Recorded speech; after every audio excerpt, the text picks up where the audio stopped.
Bom dia a todos, feliz sábado.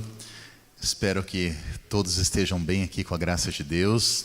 Muito bom estar aqui mais uma manhã, né? Alguns não gostam dessa temperatura. Para mim é muito gostoso inverno, né? A gente se veste bem também, né? Que gostoso.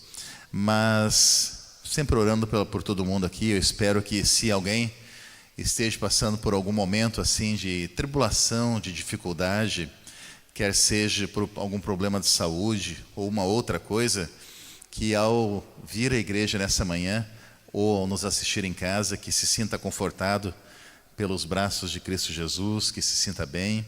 Nós saudamos a todos aqui na igreja, quem está assistindo, aos convidados, visitantes que vêm aqui também. Saudamos aqui a irmã Genilda, né? Está nessa manhã aqui. Parabéns, irmã Genilda, pelos filhos maravilhosos aí. São uma bênção para a igreja. Não dá tempo de mais um para fechar um quarteto aí? Podia ter, não podia? Pois é, parabéns. Que Deus abençoe. Dê uma boa criação para todo mundo, viu? Que todos realmente possam usufruir das bênçãos de Deus ao compartilharmos o pão da vida nessa manhã. Eu sei que nós já oramos aqui algumas vezes, já tivemos inclusive o momento da oração intercessora, mas eu convido a vocês que se unam comigo para nós orarmos antes de abrir a palavra de Deus. Querido e bom Pai, Senhor, muito obrigado por todas as bênçãos. Nós glorificamos o Teu nome nessa manhã, porque o Senhor tem nos dado saúde e disposição. E estamos aqui na igreja, Senhor, em primeiro lugar para Te adorar em espírito e em verdade, mas também estamos aqui, Pai, para aprender da Sua vontade para a nossa vida. Por isso, Senhor, nesse momento nós nos despojamos de tudo que é humano, de tudo que é natural, abrimos o nosso coração, a nossa mente, a nossa concentração, para que através do Espírito Santo, que nós possamos ouvir, Senhor, a Tua voz nessa manhã, que o que veio à igreja aqui faminto, que possa sair saciado pelo pão da vida que é Cristo, aquele que veio sedento, Senhor, também pelas bênçãos, pelo conforto, que possa sair daqui, Senhor, tendo bebido da fonte da água viva, Pai. Nós entregamos aqui os nossos problemas, tensões, dificuldades, nossos planos para o futuro também, Senhor, e para o presente em Tuas mãos, e rogamos que o Senhor cuide de nós e nos mostre o caminho correto a cada dia, Senhor. Agora que vamos abrir a Sua palavra, que o Espírito Santo que inspirou os profetas, e Ele está aqui hoje, que Ele possa iluminar-nos, para que possamos escutar, entender e resolver praticar em nossa vida aquilo que o Senhor nos mostrar. Nós oramos em nome de Jesus. Amém. Muito bem, irmãos, o título da mensagem dessa manhã, ele está aí à frente, as 3 chaves de Jesus para vencermos as crises, os problemas, as dificuldades da vida. Vocês sabem, o tempo que nós vivemos agora, ele é um espaço que se abriu na eternidade, que existe em Deus, e nesse espaço a nossa vida curta ou longa, ela pode ter assim 20 anos de duração, às vezes menos, infelizmente, ou ela pode ser uma vida longa, de 100 anos, 104 anos. Independente disso, uma hora ou outra vai chegar algum problema para nós, alguma crise, alguma tensão, alguma dificuldade, e algumas dessas crises, elas podem nos afundar espiritualmente, fisicamente, a saúde, o nosso psicológico, ou a crise, o problema pode chegar em nós e bater em nós e nos fazer ainda mais fortes. Jesus nos evangelhos, Ele nos dá ali algumas dicas, algumas chaves que se nós praticarmos em nossa vida, isso vai nos ajudar muito a ter a vitória espiritual, amém? É isso que nós estamos buscando, por isso nós viemos à igreja, por isso nós estudamos a Bíblia. Queremos estar mais próximos de Deus e queremos, além da salvação, queremos a graça de Deus para que, enquanto aqui nessa vida, também tenhamos assim momentos felizes e agradáveis. E nós precisamos realmente, irmãos, entender isso, que a vontade de Deus, ela pode ser uma realidade em nossa vida. O texto base para nós essa manhã está aí, é João 8,32. Eu convido vocês que têm a sua Bíblia, que abram, num texto que ele é muito conhecido. Está aí projetado na frente já o versículo, mas quando nós lemos da palavra de Deus, nós cremos que a palavra tem poder. Quando citamos de cor é uma coisa, mas quando lemos diretamente da Bíblia, a palavra ela tem poder. E João capítulo 8, Jesus ele estava aqui discorrendo, era uma discussão grande e grave com os judeus que queriam ali pegar Jesus, uma palavra ou outra, e ali estava tenso a relação deles. E Jesus, no meio dessa discussão, ele fala essa frase aqui, João 8,32: e conhecereis a verdade, e a verdade vos libertará. Uma frase aparentemente curta e simples, mas que poderia ser estudada aí, ser até tese de defesa em algum doutorado, em algum PhD. Nós vemos aqui 3 palavras interessantes. Aqui não são as 3 chaves para vencer as crises. Apenas um pequeno interlúdio aqui nesse texto. Nós vemos aqui essa palavra primeira, que é o conhecimento, a verdade e a liberdade. Interessante. E Jesus ele vai num crescente aqui. Ele apresenta o conhecimento como uma abertura, uma porta que nos permite entrar para resolver outras questões sérias da vida.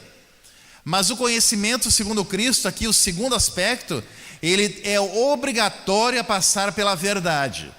E às vezes a gente foge da verdade.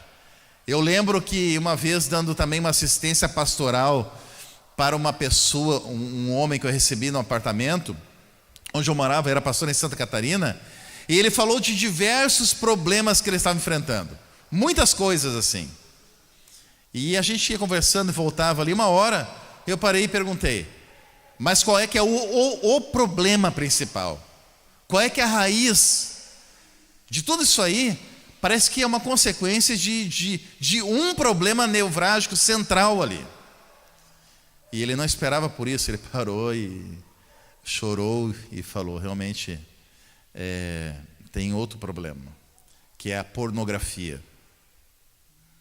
E da pornografia surgiram outras coisas e isso se expandiu. A partir dali, foi o primeiro passo para a libertação dele. A libertação dos problemas. Porque segundo Jesus, não basta o conhecimento, mas tem que ter a verdade. E quando nós reconhecemos o que está realmente batendo dentro de nós e nos causando as outras coisas, é o primeiro passo para a libertação, que depois ela vai para chegar na liberdade. Mas eu queria pegar a primeira palavra conhecimento, e nessa manhã apresentar para vocês aqui 3 tipos de conhecimento que são as chaves para a nossa vitória, a superação do ser humano diante das crises que chegam até a nós e às vezes constantemente.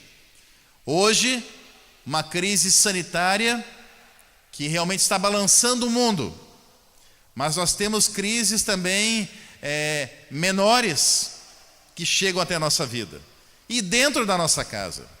Esses 3 tipos de conhecimento que Jesus coloca para nós nos evangelhos, se reconhecidos e aplicados, praticados em nossa vida, podem nos dar a libertação e nos levar a ter uma vida de felicidade aqui nesse mundo. Primeiro conhecimento, que é a primeira chave, é o conhecimento de Deus. Ainda no livro de João, um pouco antes, no capítulo 4, nós vemos aqui que tem o encontro de Jesus com a mulher samaritana. João, por exemplo, João 4, o verso 10, Jesus fala assim: se você conhecesse o dom de Deus. Deus, amigos, ele precisa ser conhecido pelo ser humano. Interessante que a Bíblia, ela mesma não fala quem Deus é. Ela fala coisas sobre Deus, como é o caráter de Deus, qual é o sentimento de Deus para com as suas criaturas. A Bíblia fala que Deus, Ele ama. A Bíblia fala que Deus é paciente, Ele é longânimo. Deus, Ele tem o pavio longo, mas não devemos esquecer que Ele tem pavio e pode terminar uma hora. É longo, mas Ele tem pavio. Deus, Ele é fiel. A Bíblia fala que Deus, Ele é justo. E cada ser humano pode ter vivido pouco tempo essa vida. Alguns talvez 1 minuto só de chance, e outros como nós a vida inteira dentro de uma igreja. Mas cada ser humano terá a chance de ter um encontro com o espiritual nessa vida. Cada um. Talvez uma pessoa, por 1 minuto, vivendo num mundo totalmente secular e materialista, tem apenas uma chance de, há pouco tempo, de assistir um pardal voar e pousar sobre uma árvore, cantarolar. E ali ele terá a chance de pensar: isso não surgiu sozinho nesse mundo. Essa criatura foi projetada por alguém. Outros como nós talvez tenhamos uma chance profunda de um conhecimento espiritual através de profecias e vindo à igreja, tendo acesso a sermões, a músicas que nos apresentam uma realidade de um Deus pessoal, próximo. Mas todo ser humano terá chance de conhecer a Deus. 15 dias atrás, quando eu falei domingo à noite aqui sobre batismo, no nossa montagem do programa de domingo à noite, eu falei que uma frase que é de Martinho Lutero: os seres humanos usam máscaras para se esconder. Deus usa máscaras para se mostrar. Deus muitas vezes se dá a conhecer a nós através de um animalzinho. Agora outras vezes através de um agente humano mesmo. De alguém que pede umas moedas para nós numa sinaleira. Uma vez Jesus, contando uma história, falou assim: olha, no julgamento eu vou falar assim. Cristo disse: no julgamento eu vou chegar para alguns, vou dizer assim: eu me apresentei para ti, você não deu importância. Eu falei contigo em tal dia. E as pessoas vão dizer: mas quando, Senhor? Eu era aquele que pediu uma moeda. Eu era aquela viúva que estava desamparada. E Jesus continua falando, ele diz assim: aqueles que visitam as prisões, os que estão presos. E Jesus não fala para visitar os inocentes presos. Ele fala: aqueles que visitam os prisioneiros estão, na verdade, me visitando. Aqueles que dão um casaco quente para quem está passando frio, estão dando esse casaco para mim. Deus, Ele se apresenta para nós, às vezes de forma disfarçada. Nem sempre Ele se apresenta aqui dentro da igreja, através de um sermão, através de uma música, nem sempre. Ele se apresenta aí nas ruas de Cachoeirinha, nas ruas de Porto Alegre, nas ruas de Nova York, talvez lá no interior da mata, da selva amazônica, do outro lado do mundo. E nós temos que buscar esse conhecimento de Deus, amigos. O conhecimento de Deus, ele vai nos aproximar mais de um Criador real. Nunca confundam religiosidade com espiritualidade. Religião é uma coisa, espiritual é outra. As religiões têm uma preocupação de dar respostas. Uma religião, ela se preocupa em dizer: olha, o que vai acontecer quando o homem morre? O que vai acontecer quando no final do mundo? O que você deve fazer para se salvar? O que você deve fazer para ter uma boa saúde? Religiões se preocupam muito em dar respostas. A espiritualidade nos projeta nós mesmos a buscar a Deus através da palavra. Nesse momento, buscando escutar a sua voz. Por isso que é importante o conhecimento do Senhor. É uma grande chave para a libertação que tanto nós precisamos. É o primeiro conhecimento. O segundo e penúltimo conhecimento é o conhecimento de si mesmo. é esse que está projetado aí. Em Lucas 18, verso 41, quando Jesus se aproxima daquele cego, ele pergunta: o que você quer que eu te faça? As perguntas de Jesus na Bíblia, elas nos forçam muitas vezes a olhar para dentro de nós mesmos e ter um conhecimento dentro de nós, e esse conhecimento interior, ele pode nos ajudar a ter uma vida mais feliz aqui nesse mundo também. Nós sabemos o porquê que eu tenho esse temperamento, de quem que eu herdei essa personalidade, como é minha mãe, meu pai, minha avó, meu avô, mas e essa forma explosiva que eu tenho, eu desenvolvi sozinho, eu sou assim. Isso nos ajuda a dizer sim, nos ajuda a dizer não, nos ajuda a entender melhor a minha reação diante de crises. O porquê que eu sou assim na igreja, o porquê que eu sou assado no meu campo profissional, o porquê que eu sou daquele outro jeito lá na minha família. O conhecimento de si mesmo, ele é bíblico também. E ao nós olharmos para dentro de nós, nós vamos também enxergar um Deus que nos dá poder para sermos transformados, para ter a vitória nesse mundo, e não andar somente trôpego pelos caminhos dessa vida. Precisamos cada dia aprender também de nós mesmos, nos conhecer. Isso é importante. E isso nos leva ao terceiro e último passo, que é o terceiro conhecimento, a terceira chave que Jesus apresenta, que é o conhecimento do mundo. Vejam bem, cada um de nós podemos até ser salvos. Quando Jesus vier, ser resgatados, sermos levados para o céu, ou sermos ressuscitados quando Ele voltar, podemos ter a eternidade. Mas mesmo com a eternidade, nós podemos ter muitos fracassos nessa vida. Andarmos de uma forma claudicante por esse mundo, fracassando profissionalmente, fracassando dentro da família, fracassando com os amigos. E Deus, Ele não quer isso para nós.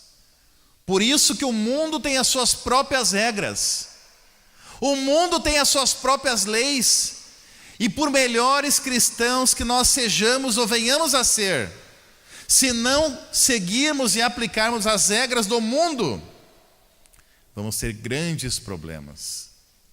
As regras do mundo, elas precisam ser seguidas. Contei uma vez aqui, quando eu cheguei no IACS, 15 aninhos ali, né? Muitos anos atrás, como diz um amigo meu, 40 quilos atrás. Chegamos lá novinho, magrinho, pequenininho. Na minha época chamava de semi-regular ou semi-industriário, que é o que trabalhava uma parte e pagava outra parte. Agora deve ter um outro nome, se é que existe isso ainda, né? Tem alguns aqui do IACS, né? Mas eu trabalhava um pouquinho, fui trabalhar lá, cheguei. E fui trabalhar na jardinagem, seu Oswaldo Ribeiro, um crânio. Daí ele chegou lá, minha mente é meio compartimentalizada, ela funciona assim, por sessões e números, bem. E eu cheguei lá, a primeira coisa que ele falou para mim: Paulinho, você vai trabalhar comigo aqui? Eu só vou querer 4 coisas de ti. Eu fiquei feliz, 4 é muito fácil. Pensei que é menos que os mandamentos ainda.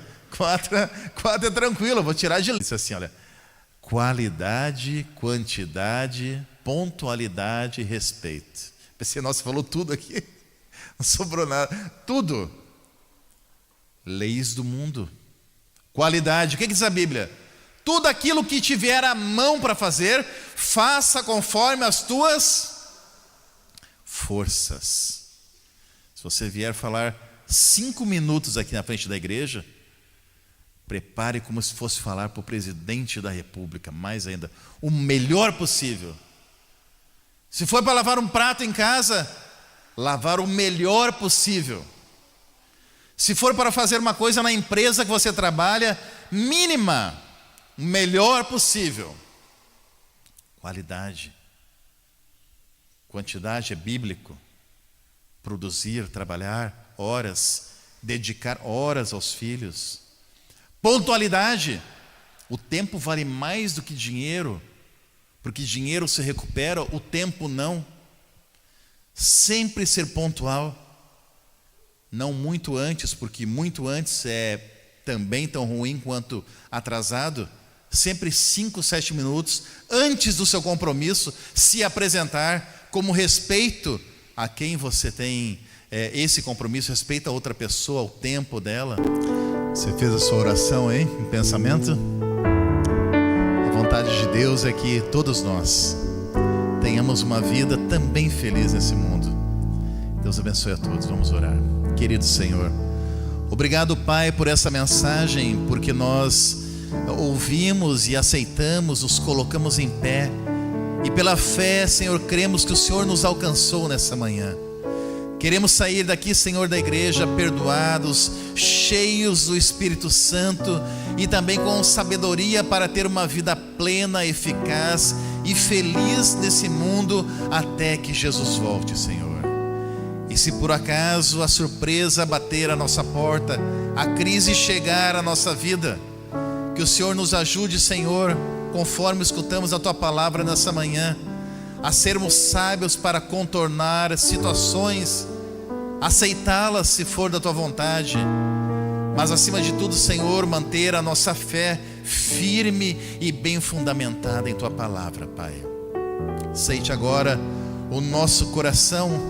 Senhor, aceita nesse momento a oração de uma mãe que clama pela sua filha, pelo seu filho, com medo que estejam afastados de Ti, Senhor, e sendo levado por ventos de conhecimentos estranhos, de doutrinas erradas. O Senhor prometeu que atenderia a voz de uma oração de uma mãe que orasse, Senhor, com poder, sincera. Atenda, Senhor, a oração daquele que está desempregado e nesse momento preocupado, Senhor, porque precisa do dinheiro para pagar prestações, para sobreviver, para comprar comida. O Senhor se preocupa com essas coisas da nossa vida, Senhor. Ajuda essa pessoa que clama pela Tua ajuda, clama por fé, Senhor. Ajuda, Senhor, aqueles que precisam de um toque, como Jesus somente sabia tocar nas pessoas. Precisam de um toque para se reavivar, para ter aquela experiência espiritual, aquele amor que um dia teve na igreja, e precisa muito disso, Senhor. Que esses que oram agora, Senhor, possam pela fé enxergar aquele olhar amoroso de Cristo que somente Ele sabia dar, e possam se sentir, Senhor, amados e reavivados. Sairemos da igreja agora, Senhor, mas o nosso coração fica em Tuas mãos, e nós oramos conforme o Senhor nos ensinou, segundo a Tua vontade, mas com muita fé, e em nome daquele que deu a vida para nos salvar e um dia voltará para nos buscar. Oramos em nome de Jesus, o nosso Salvador. Amém. Amém. Que Deus te abençoe, que você tenha um grande sábado, uma vida abençoada, e até o final de semana que vem. Deus te abençoe.